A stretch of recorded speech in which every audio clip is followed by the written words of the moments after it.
Bonjour à toutes et à tous, j'espère que vous allez bien. Bienvenue sur Crypto. Alors, il est pratiquement 2h48. J'ai tenu à faire cette vidéo et bien évidemment, je vous invite à regarder cet article avec moi qui aborde la question de Binance. Nous sommes sur Contribune. Contribune, pour ceux qui ne savent pas, c'est un peu comme Journal Coin. En gros, c'est un site qui nous permet d'être à jour sur le marché crypto. C'est carrément de l'actualité en fait. Contribune, la crypto pour tous. Et donc, chaque jour, il publie des articles. Je vous conseille bien évidemment de regarder ce site si vous voulez avoir certaines informations. Et donc, ici, l'article qui, effectivement, retient mon attention, j'espère qu'il retiendra aussi le vôtre, c'est celui qui est relatif à Binance. Et le titre, c'est Binance joue avec le feu.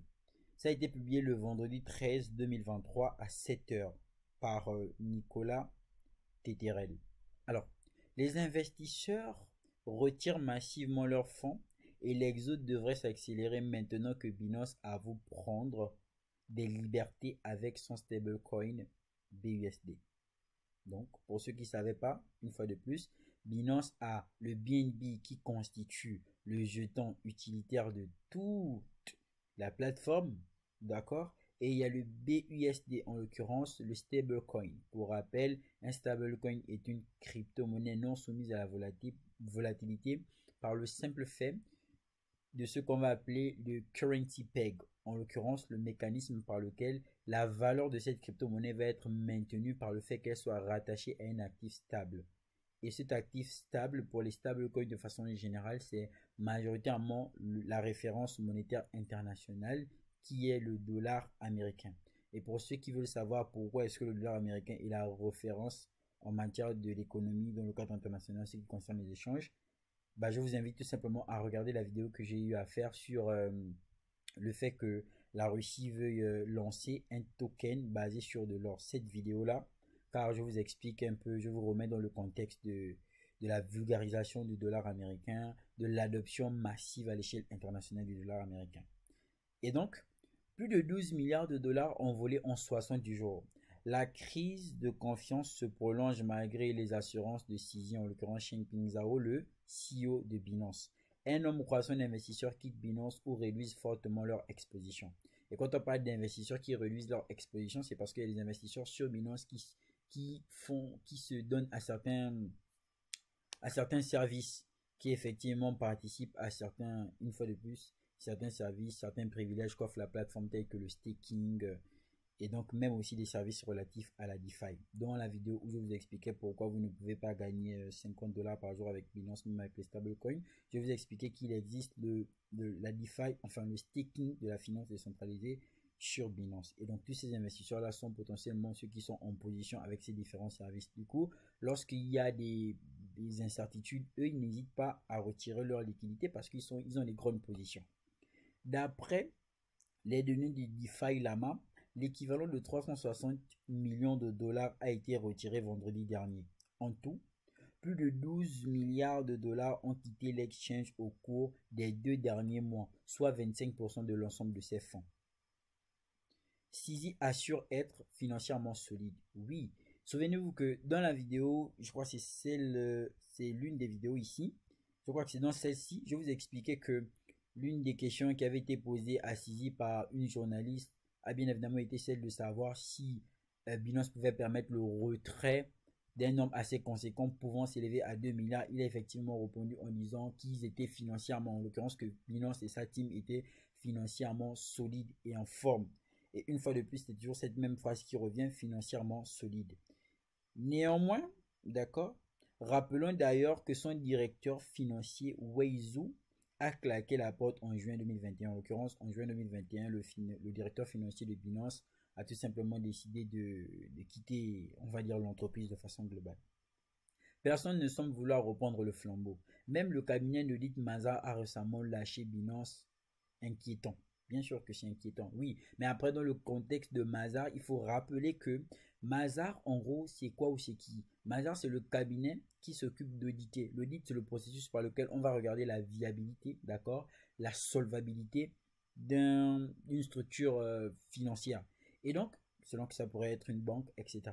Du coup, Mazars avait été appelé pour effectivement confirmer les dires de Sisi sur leur solvabilité après avoir publié sur Twitter le Proof of Reserve. Et la notion de Proof of Reserve est sortie après la chute d'FTX parce qu'il était question pour toutes les plateformes centralisées d'éventuellement montrer leur solvabilité en prouvant qu'ils étaient solvables, en montrant de façon transparente les actifs qu'ils avaient qui pouvaient assurer leur sécurité pendant cette période de chute.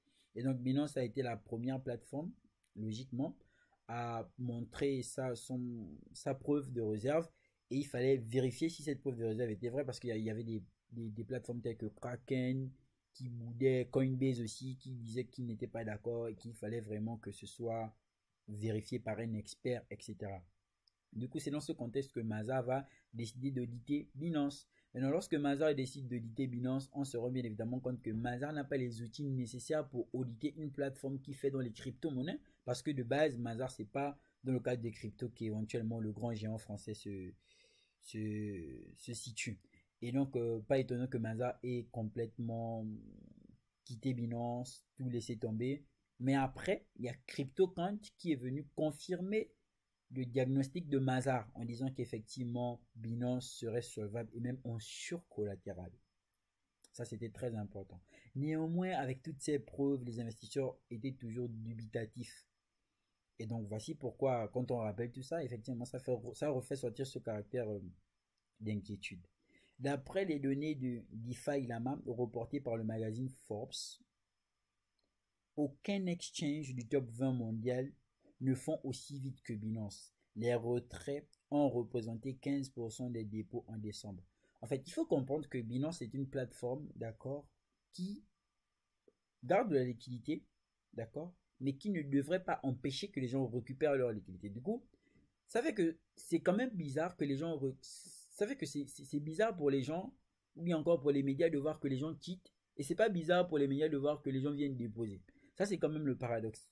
Les gens devraient pouvoir retirer leur liquidité. Je ne vois pas pourquoi ça devrait causer problème. Mais quoi qu'il en soit, retenons que c'est pas seulement de Binance que la liquidité sort, parce qu'il y a des investisseurs qui sortent aussi de d'autres exchanges, parce que nous sommes dans un contexte de bear market. En l'occurrence, on veut majoritairement quitter les plateformes centralisées pour aller dans les plateformes décentralisées, en l'occurrence des SEX pour les DEX, parce qu'on préférerait être détenteur de nos propres crypto-monnaies quand on voit les histoires telles que FTX, qui constituait effectivement la deuxième plus grande plateforme de crypto-monnaie au monde, qui, une fois de plus, après le coup dur reçu par les gens depuis l'UST, ont aussi été frappés avec l'affaire d'FTX. C'est l'incertitude, c'est logique, c'est logique. Cette dynamique est de très bon augure. Satoshi Nakamoto n'a pas inventé le Bitcoin pour qu'il fasse sur des exchanges centralisés. Bien sûr, pour qu'il finisse sur des exchanges. Bien sûr, je suis d'accord avec ça. Il faut garder son argent sur son propre wallet. Electron Samurai. Oui, c'est logique. En gros, le principe même de la crypto-monnaie, et ça j'ai essayé de vous l'expliquer dans la vidéo que j'ai publiée hier, c'est que le principe de la crypto-monnaie, c'est la décentralisation. Vous devriez être capable d'être vous-même autonome, vous-même garder vos propres crypto-monnaies. Et dans cette vidéo aussi, je l'ai expliqué quand je disais que Binance vous permet aujourd'hui de récupérer vos propres crypto-monnaies, parce qu'on devrait tous avoir cette responsabilité-là de garder nos actifs nous-mêmes. Alors, on va partir tout droit parce qu'en haut, c'est vraiment pas nécessaire. Ce qui nous importe, c'est le scandale BUSD et le fragile BNB. Alors, ça, on va lire très doucement. Binance a reconnu cette semaine que son stablecoin BUSD n'a pas toujours été couvert à 100%. Lorsqu'on interroge Binance sur la question de... Lorsqu'on interroge Sisi sur la question de Binance, il dit toujours qu'effectivement, ils sont forts et que majoritairement, il veut une transparence pour que les gens sachent dans quoi ils se mettent. Et ici, on dit Binance a reconnu cette semaine que son stablecoin BUSD n'a pas toujours été couvert à 100%. Et quand on prend le principe de stablecoin, on sait que il faudrait $1 en banque qui va représenter la valeur, l'actif, sinon la valeur, qui va représenter la valeur de l'actif qui est sur le marché. Donc ça signifie que $1 en banque représente $1 sur le marché. Et si le stablecoin qui est sur le marché n'a pas toujours été couvert par une valeur en banque, c'est problématique. En fait, c'est grave. Pour rappel, le BUSD est censé avoir une valeur constante de $1. C'est ce qu'on va appeler le PEG. D'accord? Et pour cela, il faut que les réserves de vrais dollars exactement soit exactement égal au nombre de BUSD. Donc, c'est ce que je suis en train de dire. Il faudrait que $1 dans la banque, $1 en BUSD sur le marché. Parce que sans ça, il n'y a pas d'équilibre. Et donc, d'après Bloomberg, jusqu'à $1 milliard ont parfois manqué à l'appel et qui sait si ce n'était pas plus. Pourquoi c'est grave? C'est grave parce que, en fait, quand il n'y a pas d'équilibre, il y a ce qu'on va appeler le DPEG. D'accord? Et si un stablecoin, ici il arrivait qu'un stablecoin n'arrive pas à maintenir son... Parce que, regardez par exemple ici, nous sommes sur l'USD coin, en l'occurrence de l'USD, c'est le stablecoin de Circle. Ici, vous voyez que c'est 0,92. Et donc, il faut toujours qu'il y ait une liquidité qui va venir faire en sorte que ce stablecoin soit à $1. Vous voyez que ici, sur Binance, c'est 0,92. Il faut qu'il y ait une liquidité mise, ce qu'on appelle le PEG, qui va faire en sorte que ce soit toujours maintenu à $1. Maintenant, si ça chute par exemple ici à 0,8$, c'est très dangereux. Et on est en train de nous dire que à des moments, Binance n'avait pas assez de liquidité, enfin, qui manquait de liquidité sur le stablecoin, donc que la réserve n'était pas toujours assurée et que par conséquent, ça aurait pu être très catastrophique. Imaginez-vous un instant que, boum, panique, et puis les gens se mettaient à retirer. Déjà lié au fait qu'il n'y ait pas assez de liquidité, ça aurait pu être plus catastrophique que vous ne le pensiez. Et quand on parle de transparence, il faut prendre tout ça en compte. D'accord? Les sourcils se lèvent. Bien évidemment, aussi à propos du BNB, qui est l'équivalent du FTT de FTX. En l'occurrence, le BNB aujourd'hui constitue le jeton utilitaire de Binance, tout comme FTT l'a été pour FTX.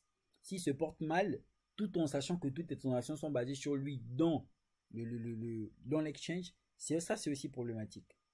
Le ratio entre le volume d'échange quotidien et le market cap du BNB d'environ 1%, soit bien moins que le Bitcoin 5,4%, le ratio est même probablement plus faible vu qu'une bonne partie de ce prétendu volume BNB provient des petits exchanges très douteux. Vous savez ce que ça veut dire. Dit autrement, ils ont quand même pensé à vous le traduire, d'accord? Est-ce que le BNB n'est pas un FTT bis? Bon, là, on fait le rapprochement tout de suite. Est-ce que ce qui s'est passé avec le BNB, est-ce que ce qui s'est passé avec le FTT, ce ne serait pas un BNB qui serait en train d'arriver? Au total, 200 millions de tokens BNB ont été créés. La moitié fut vendue lors de l'ICO de 2017. 15 centimes de dollars la pièce. 80 millions de BNB ont été donnés à l'équipe de CZ, de 20 millions à des business et 20 millions à des businessmen angels. Ok.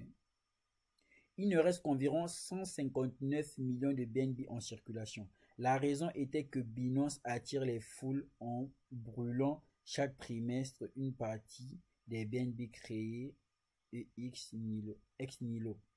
En gros, dans l'autre vidéo, qu'est-ce que j'ai essayé de vous expliquer? Je vais vous expliquer que moi, j'investis pas dans les jetons des plateformes, des jetons utilitaires des plateformes centralisées pour une bonne raison. C'est que c'est trop centralisé. D'accord? Et tout tourne autour de ce jeton. Tout comme dans les plateformes centralisées, tout tourne autour de la personne qui est majoritaire sur le réseau. Lorsque Binance a été piraté, lorsque la BSC a eu il y a eu un problème avec la couche de la BSC, il faut savoir que la BSC a 26 validateurs. Et éventuellement, Binance CZ a demandé aux validateurs de momentanément bloquer le réseau pour savoir d'où venait la panne. Donc ça veut dire qu'on peut bloquer cette plateforme, mais encore ce réseau à n'importe quel instant, c'est trop centralisé. Et une fois de plus, genre les BNB, les crypto-monnaies, les jetons utilitaires des plateformes centralisées et ceux qui travaillent avec les banques ne sont pas mes amis. Les gens, quand j'ai dit les jetons, je parle des, on va dire les altcoins. Ce ne sont vraiment pas mes amis parce que c'est pratiquement presque la même réalité. Nous ne sommes probablement pas au bout de nos surprises avec Binance. Je suis d'accord. Know your key, know your customer. Know your keys, know your Bitcoin. Je suis d'accord avec ça. Je pense trop KYC. Et donc, s'il n'y a pas vos clés, il n'y a pas vos Bitcoins. Mais pas seulement vos Bitcoins. Not your key, not your crypto. C'est tout ce qu'il faut comprendre.